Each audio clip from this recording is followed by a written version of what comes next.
હેડલાઇનના પ્રાયોજક છે Charusat university. Choose Charusat, choose success.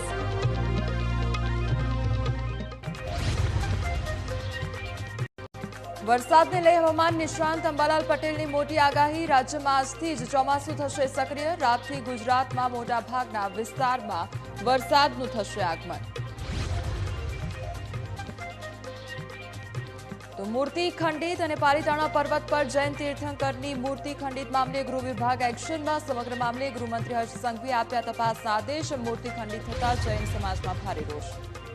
અમદાવાદમાં 15 લાખની ડુપ્લિકેટ નોટ પકડવા મામલે સીઆઈડીની તપાસમાં મોટો ખુલાસો થયો. તો આરોપી મોઇન ડ્રગ્સની ખરીદી કરતા લોકોને પધરાવવાનો હતો ડુપ્લિકેટ નોટ. હાલ મોઇન સૈયદની ચાલી રહી છે તપાસ.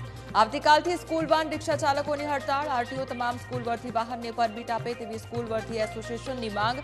પરમિટ ન આપે ત્યાં સુધી હડતાળ ચાલુ રાખવા ઉચ્ચારી ચીમકી.